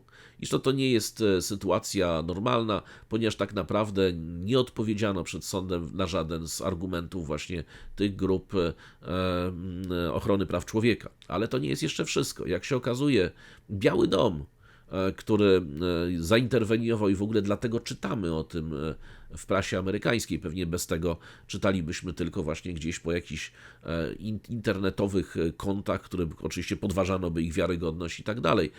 Otóż to właśnie Biały Dom nazwał doniesienia o tym, co się dzieje w tych obozach w państwie położonym w Palestynie.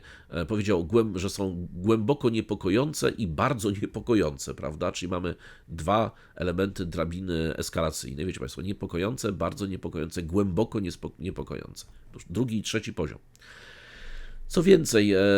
Co więcej, według władz państwa położonego w Palestynie 7 października i kolejnych dniach zatrzymano około 1500 osób, w tym zarówno bandytów, bojowników Hamasu i później ewentualnie cywilów, którzy byli przejmowani w Gazie przez siły obronne. Czyli humanistyczną armię. Co więcej, w zeszłym miesiącu w odpowiedzi na kolejne wyzwanie prawne władze powiedziały, że około 4000 mieszkańców Gazy zostało zatrzymanych, z czego 1500 zwolniono z braku jakichkolwiek dowodów. I to jest właśnie była pierwsza w ogóle relacja z tych tajnych przetrzymań. To jest tak, że to niestety nie są jedyne te 3 ośrodki, czyli Stetejman, Anatot i Ofer, ale również istnieją prowizoryczne obozy prowadzone przez służby bezpieczeństwa w różnych innych humanistycznych zakładach karnych. Stamtąd w ogóle informacji tutaj oficjalnych nie ma. Szef sztabu Armii Humanistycznej, generał Halevi, powiedział w zeszłym tygodniu, że wojsko bada zarzuty dotyczące złego traktowania i ogólnych warunków w 3 głównych miejscach przetrzymywania. Komisja ma w tym miesiącu zaproponować jakieś zalecenia dla generała Halevi. Czyli na przykład zamiast najpierw kajdanki, potem amputacja ręki, to najpierw amputacja ręki. Wtedy nie trzeba będzie, właśnie na co wtedy założyć kajdanki? Można na nogi. Wtedy będzie jeszcze amputacja nóg. Zgodnie generalnie to jest tak, że pod koniec maja Sąd Najwyższy Państwa Położonego w Palestynie wysłuchał wstępnych argumentów zawartych w petycji złożonych właśnie przez organizacje zajmujące się prawami człowieka, kwestionujące stosowanie ustawy o nielegalnych kombatantach, prawda, czyli tych nielegalnych bojownikach, tak? Zgodnie z poprawkami zatrzymani mogą być przetrzymywani przez miesiące, zanim w ogóle sędzia rozpatrzy ich sprawę lub zanim taki zatrzymany uzyska dostęp do jakiegokolwiek prawnika. To jest tak, że ustawa zezwalająca właśnie te organizacje praw człowieka w oświadczeniu napisały, ustawa zezwalająca na przetrzymywanie cywilów z Gazy w odosobnieniu w rzekomo przerażających warunkach jest niezgodna z konstytucją, nieproporcjonalna do potrzeb bezpieczeństwa państwa położonego w Palestynie i narusza podstawowe prawa człowieka chronione przez prawo międzynarodowe. Co więcej, według prokuratorów nadal przetrzymywanych jest ponad 2000 osób w ramach właśnie tej ustawy o nielegalnych bojownikach. W porównaniu, uwaga, z zaledwie 30 osobami, które były przetrzymywane na tej samej podstawie w czasie wojny w latach 2008-2009. To jest tak, że Armia Humanistyczna powiedziała w styczniu, że ta właśnie ustawa usuwa kogoś z cyklu działań wojennych i przyznaje kilka gwarancji proceduralnych i podstawowych praw. Otóż praw nie przyznaje żadnych, to tak, żeby nie było wątpliwości. W odpowiedzi właśnie na petycję kwestionującą UCL prawnicy państwa oświadczyli, że sędzia przesłuchał więźniów przetrzymywanych dłużej niż 75 dni, ale nie byli oni reprezentowani przez prawników na rozprawach, a akta sądowe nie zostały upublicznione. Generalnie to jest tak, że ci zatrzymani, którym postawiono zarzuty karne, poprosili o ukrycie ich tożsamości, ponieważ obawiają się prześladowań. Na początku maja grupa praw Ha-Moket zwróciła się do rządu z petycją o zlokalizowanie palestyńskiego pracownika medycznego zatrzymanego przez siły humanistyczne podczas lutowego nalotu na szpital Nasera. Tutaj prawnicy rządu humanistycznego odpowiedzieli, że nie mają obowiązku udzielania informacji, ponieważ Gaza jest uważana za terytorium wroga. Kropka. I proszę Państwa, dobrze, ja takie będę kawałki przywoływał, bo to pokazuje, że ten konflikt w Gazie to nie są tylko i wyłącznie bombardowania ludności cywilnej, to są również później już tortury i mordy prawdopodobnie w tych więzieniach również osób przetrzymywanych. Ja pamiętam, jeżeli Państwo pamiętacie, takie kolumny ludzi, którzy tam skuci, prawda, czekali gdzieś rozebrani, czekali w jakichś dołach na później przewiezienie dalej, to też chciałem zaznaczyć, że IDF na przykład podawał informację, że to są tam żołnierze Hamasu, a potem, albo ponieważ tam były widoczne twarze, więc ludzie rozpoznawali tam jakiś właśnie szef dzielnicowej komórki Czerwonego Półksiężyca, redaktor z jakiejś tam międzynarodowej stacji telewizyjnej i tak dalej, i tak dalej. W związku z tym powstaje pytanie, co się z tymi ludźmi dzieje, czy oni w ogóle jeszcze żyją. Faktem jest, że wzięto do niewoli dziesiątki tysięcy, mówimy teraz o tym, że 4000 jest przetrzymywanych, powstaje pytanie, co tam się dzieje z tymi pozostałymi dziesiątkami. 48 osób, no to już udowodniono, że zmarło w jak na razie niewyjaśnionych okolicznościach w samych tych ośrodkach zatrzymań. Dobrze, proszę Państwa, mamy temat kolejny, to jest temat również dotyczący Bliskiego Wschodu, temat, który jest rzadko poruszany, właściwie powinien być w tej chwili często poruszany w różnego rodzaju dywagacjach na temat tego, co się stanie na Bliskim Wschodzie, no właśnie ten słynny dzień po. Ponieważ z jednej strony przypomnijmy, że Stany Zjednoczone wzywają w tej chwili, naciskają strony do zawarcia porozumienia o zawarciu porozumienia, czego dotyczącego to tak nie za bardzo chyba wiadomo, bo obie strony zdaje się mają różne wizje tego, czego ma to porozumienie dotyczyć. W każdym razie w wersji amerykańskiej jest powiedziane, że to ma być trwałe zawieszenie broni, a nie tylko zawieszenie broni na 6 tygodni. Więc chyba o to się będą kłócić najbardziej. No ale tak czy inaczej, jeżeli dochodzi do takiego zawieszenia broni, to co się dzieje dalej? Otóż państwo położone w Palestynie, w moim zresztą przekonaniu słusznie, uważa, że jeżeli teraz przerwie działania wojenne, to po prostu Hamas wypełza sobie z tych wszystkich kanałów, notabene wtedy się dowiadujemy, ilu ich tak naprawdę zginęło, a ilu nie. Amerykanie twierdzą, że 25 do 30% zaledwie, jeśli chodzi o tych żołnierzy, prawda, czyli o tę siłę brygad Qassam, prawda, zostało zabitych. Natomiast cała reszta ma się całkiem fajnie. W związku z tym powstaje pytanie, kto będzie dalej rządził tą Gazą, a jeżeli nawet doszłoby do tego, do czego dążą Amerykanie, czyli do doprowadzenia do procesu dwupaństwowego, czyli krótko mówiąc takiego, gdzie powstaje państwo Palestyna jeszcze na podstawie arabskiego planu pokojowego składająca się z terytoriów z 1967 roku, na co się oczywiście moim zdaniem państwo położone w Palestynie w życiu nie zgodzi. No ale taka jest na razie bajka sprzedawana przez Amerykanów, że do tego dążą razem z Saudyjczykami. No to w takiej sytuacji powstaje pytanie, kto będzie rządził tym tworem. Przecież nie będą tym rządzili Egipcjanie, nie będą rządzili Saudyjczycy, nie będą wbrew pozorom też rządzili Amerykanie. Co więcej, więc mamy teraz tylko dwie strony, które mogłyby tym rządzić, to jest Fatah i Hamas. Przy czym, niestety, ale Humus ma to do siebie, że wcale nie czuje się pokonanym, a wręcz przeciwnie, czuje się zwycięzcą tej wojny i nawet jeżeli tam zostanie to Rafah już zajęte całkowicie i cała strefa Gazy będzie kontrolowana w całości przez armię humanistyczną, to Humus dalej będzie uważał, że wygrał, że jest niepokonany. No a ci męczennicy, prawda, wiadomo, to jak to ładnie teraz, to jest takie ładne teraz nowe określenie, że stali się męczennikami na swojej drodze ku Jerozolimie. Tak? Po prostu dużo ich na tej drodze szło, ale tak czy inaczej wygrali. W związku z tym teraz to, co jest, dlaczego właśnie, czego dotyczy ten kolejny temat? Otóż ten kolejny temat dotyczy rozmów, które są w tej chwili prowadzone pomiędzy Hamasem i Humusem, przepraszam, i Fatahem. To jest tak, że te rozmowy są intensywnie prowadzone. To jest tak, że te podziały między tymi frakcjami są bardzo głębokie, no ale tak czy inaczej one są prowadzone. Zresztą prowadzone są i były ostatnio w 2 rundach. Pierwsza runda to były spotkania w Chinach w połowie czerwca, a później jeszcze były rundy pojednawcze, jedna w Chinach i jedna w Rosji. Od razu powiedzmy, że jeśli chodzi o to, o czym rozmawiano i jak wyglądały te rozmowy, to chiński MSZ odmawia jakichkolwiek komentarzy.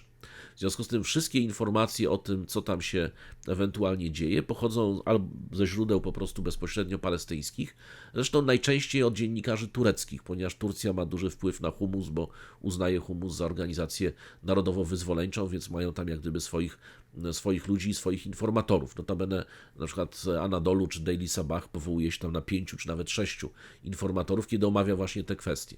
W związku z tym to jest tak, że następne spotkanie ma się odbyć w kontekście właśnie podejmowanych przez mediatorów prób osiągnięcia porozumienia o zawieszeniu broni. I to właśnie będzie sprawa dotycząca tego planu dzień po, czyli kto ma zarządzać tak naprawdę Gazą. Więc to jest tak, że celem jak gdyby, Hamasu, Humusu w tej chwili, pomimo tego, że no, tak jak mówimy, no, jest jednak dziesiątkowany przez armię humanistyczną, jest takie ukształtowanie przyszłego ładu w Gazie, żeby rządzić Gazą.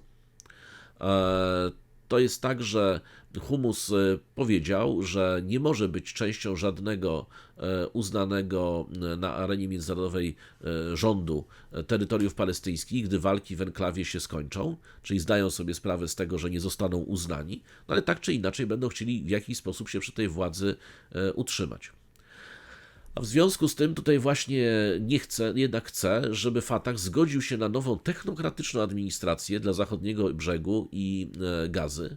I tutaj to potwierdza cytowany właśnie przez prasę turecką, notabene, wysokiej rangi urzędnik Humusu Basim Naim. Powiedział tak: mówimy o partnerstwie politycznym i jedności politycznej w celu restrukturyzacji podmiotu palestyńskiego. On notabene brał udział w tych negocjacjach w Chinach, więc jest też dobrze poinformowany.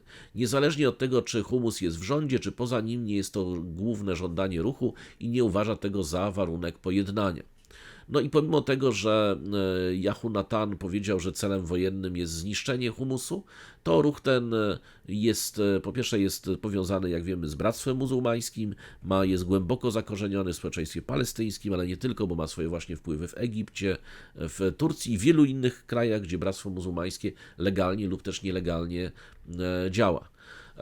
No generalnie to jest tak, że państwa zachodnie popierają pomysł, żeby Gaza po wojnie była rządzona przez jakąś odnowioną autonomię palestyńską, czyli jakiegoś tam zrestrukturyzowaną władzę kierowaną przez Abbasa, który jest zresztą jedynym oficjalnie przynajmniej partnerem do dyskusji na temat w ogóle sprawy palestyńskiej.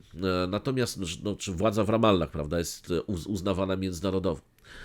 No ale to też trzeba pamiętać, że autonomia palestyńska też rządziła Gazą do 2007 roku, kiedy Hamas po prostu Humus wypędził Fatah z enklawy i po prostu dokonał przewrotu wojskowego w Gazie i przejął tę władzę. W związku z tym to jest tak, że najważniejsza sprawa wygląda w ten sposób.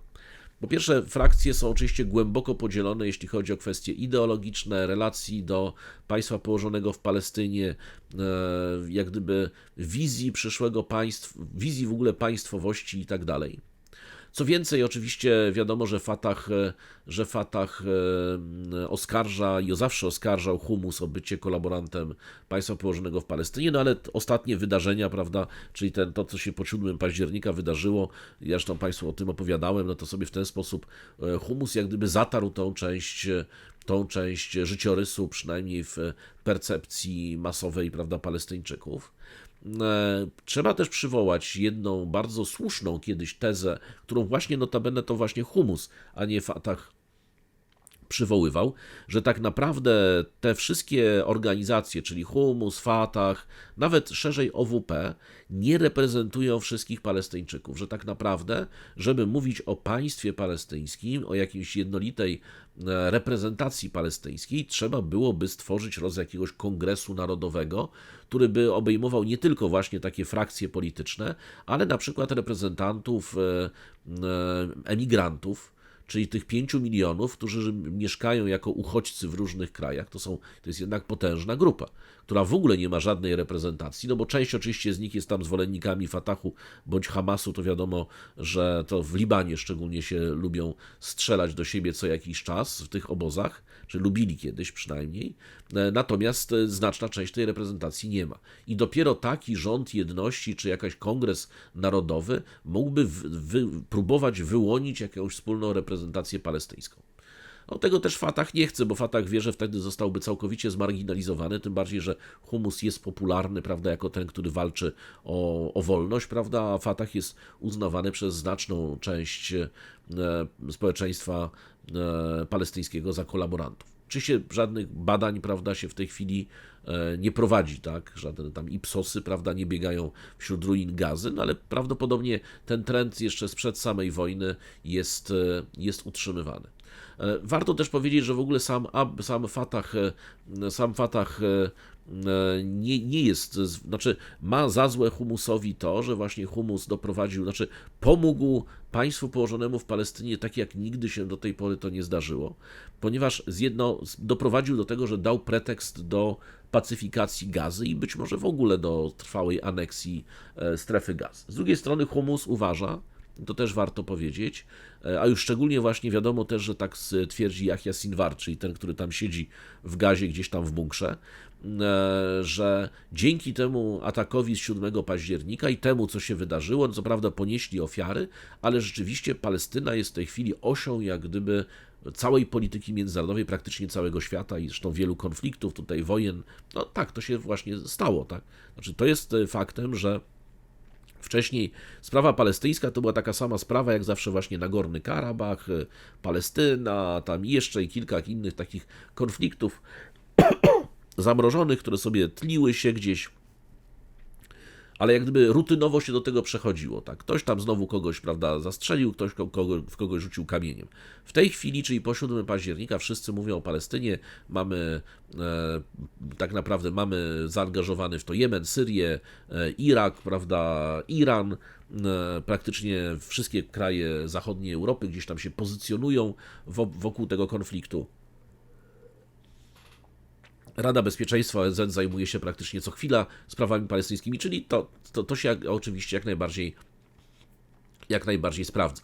No teraz mamy jeszcze właśnie wobec tych dyskusji w marcu Abbas zaprzysięgł nowy gabinet autonomii palestyńskiej, na czele którego stanął Mohamed Mustafa, który jest bliskim współpracownikiem Abbasa.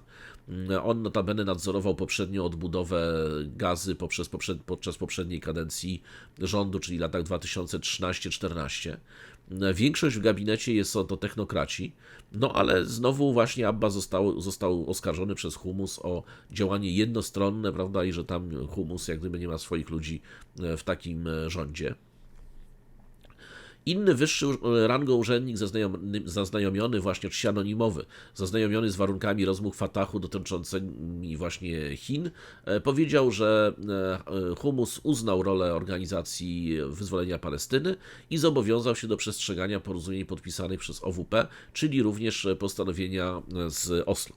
Natomiast Fatah chciałby, żeby rząd miał pewne bezpieczeństwo i kontrolę administracyjną w Gazie, co stanowi znowu wyzwanie dla wpływów Humusu. Tak? Czyli Humus wchodzi do OWP, jakby akceptuje zasady OWP, w tym właśnie wszystkie porozumienia, które zostały z tamtym krajem podpisane, co byłoby dużą rewolucją również dla samego Humusu.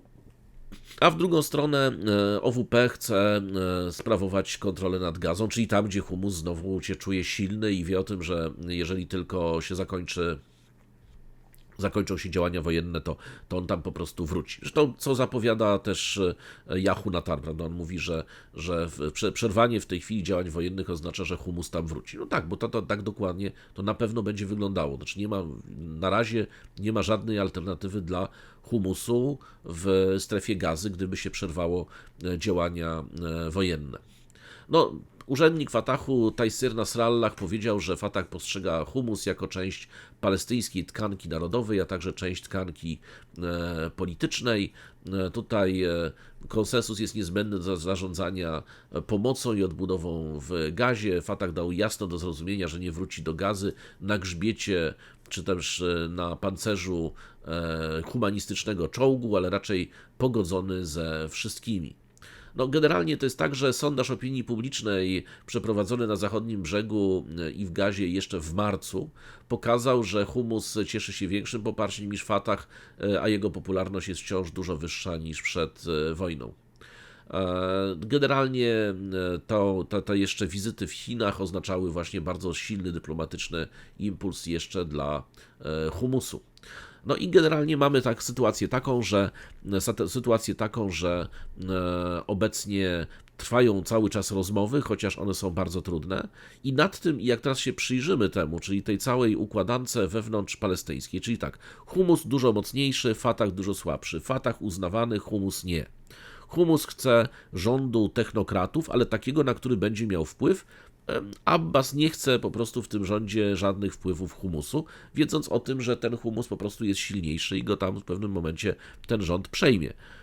Znowu humus chce współzarządzać Gazą, na co oczywiście nie zgodzi się ani państwo położone w Palestynie, ani Zachód. Autonomia palestyńska chce zarządzać Gazą, ale nie zgodzi się na to po prostu humus. Czyli to jest, co więcej, humus wychodzi z tego konfliktu, przynajmniej na razie, czyli gdyby się dzisiaj ten konflikt zakończył, dużo silniejszy politycznie, nie wiadomo czy też nie silniejszy militarnie, bo będzie w stanie rekrutować na lewo i prawo wszystkich tych, którzy tylko będą chcieli się zaciągnąć pod sztandary. I dlaczego ja o tym Państwu opowiadam? Bo teraz próbuję sobie wyobrazić, jak to wszystko, o czym teraz Państwu opowiadałem, ma się do propozycji Bidena, który chce tworzyć w jakiś sposób nową administrację czy nową władzę palestyńską dla strefy Gazy. Jak to miałoby w ogóle wyglądać?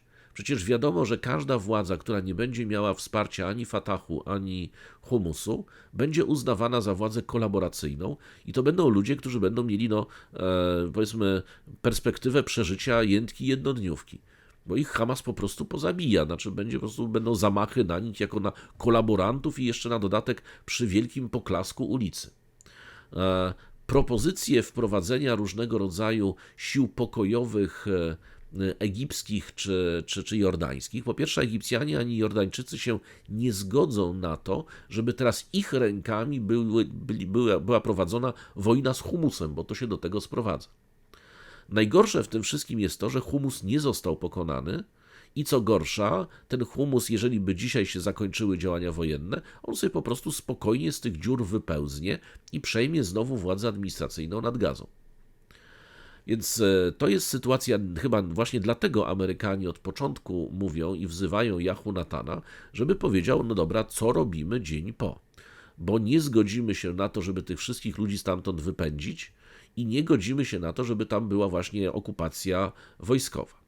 Armia humanistyczna nie chce tej okupacji wojskowej z jednej strony, bo wie o tym, że to jest niekończąca się walka partyzancka, szczególnie jeżeli znowu ludzie już wrócą do tej północnej strefy, to ograniczy się możliwość, przynajmniej teoretycznie, masowych bombardowań artylerii i tak dalej. W związku z tym będzie to walka znowu ludzi, którzy sobie wychodzą z jakiegoś kanału, strzelają parę razy i znowu w tym kanale znikają. Więc to jest walka, która może trwać jeszcze 20 parę lat nawet i nie zostać wcale zakończona.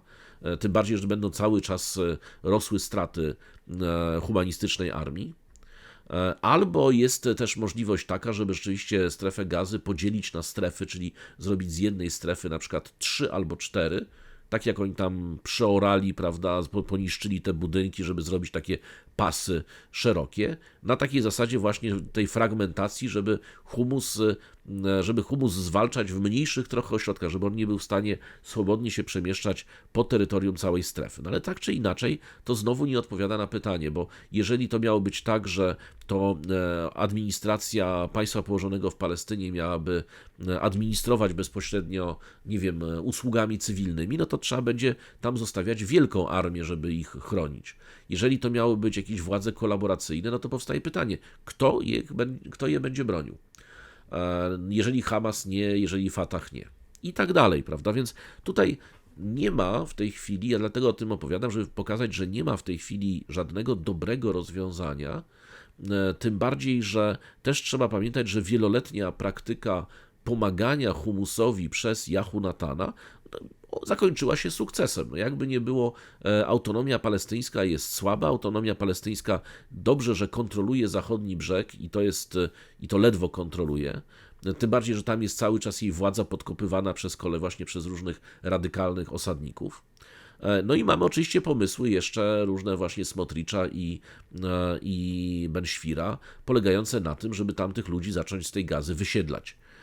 Na przykład, jeżeli nie wyganiać do Egiptu, to na przykład płacić im za bilety, żeby gdzieś tam lecieli do innych krajów i tam się meldowali jako uchodźcy. Więc to jest jeszcze kolejny konkurencyjny pomysł. Dlaczego o tym teraz warto powiedzieć? Ponieważ, załóżmy, że się, ja akurat niespecjalnie wierzę, ale załóżmy, że się strony zgodzą nagle na ten plan Bidena i co dalej? Tym bardziej, że proszę zobaczyć, że w takiej sytuacji do stołu rokowań siada z jednej strony, oczywiście przez pośredników, ale siada z jednej strony państwo położone w Palestynie, z drugiej strony humus. Tam nie ma Fatahu w tej układance. No dobrze, Państwo, to chciałem tylko Państwu pokazać trochę te dylematy, że nawet zakończenie działań wojennych wcale nie rozwiązuje problemu strefy i wcale nie rozwiązuje sprawy Palestyny. Oczywiście w takiej sytuacji, w której doszłoby do jakiegoś właśnie powszechnego kongresu narodowego, gdzie umożliwiono by również na przykład głosowanie zarówno tym uchodźcom, którzy są w Libanie, jak i w Jordanii, to przynajmniej jako minimorum głosowania, ale później ewentualnie powrotu też, na co się znowu nie zgodzi państwo humanistyczne, to wtedy być może pojawiłaby się reprezentacja polityczna, która byłaby, no właśnie, nie byłaby ani tym Fatah stanem, ani Hamas stanem, ale tego nie wiadomo, bo nikt oczywiście do tego nie podchodzi. W innym przypadku mamy tylko do wyboru te dwie siły, prawda, czyli OWP, która jest konglomeratem wielu organizacji, ale wiadomo, że wiodącą jest Al-Fatah, i mamy z drugiej strony humus, gdzieś tam pałętający się, jeszcze nie brany pod uwagę specjalnie islamski dżihad, ale załóżmy, że humus brałby go jak gdyby do siebie, tak, do swojej puli. I dywagacje na temat tego, jak ta Gaza by wyglądała, i oczywiście gdyby się okazało, że humus po na przykład 2, 3, 4 miesiącach znowu doszedłby tam do władzy, to oczywiście państwo położone w Palestynie miałoby pretekst, żeby ponownie tam wtargnąć, prawda, z czołgami, czy zacząć bombardować, więc da capo al fine. Faktem jest, że w Stanach Zjednoczonych byłoby już po wyborach, więc można byłoby mieć spokojnie 4 lata na rozwiązywanie tego problemu, bo byłaby cała nowa kadencja.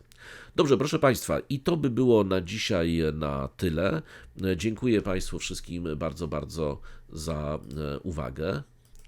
Ja już zresztą, żeby nie przeciągać, już dzisiaj nie będę Państwu opowiadał o różnych ciekawostkach, bo akurat super pracowita chińska dyplomacja znowu spotkała się z kolejnymi państwami. Mamy rozmowy w Wenezueli, ale to może poczekać do jutra. Już nie chcę przedłużać tego dzisiejszego odcinka, także mam nadzieję, że Kroniki Bulandy Państwa nie zmęczyły. Mnie zmęczyły, tak? Znaczy ja naprawdę nie lubię się polską problematyką zajmować, ale postaram się tego robić jak najmniej.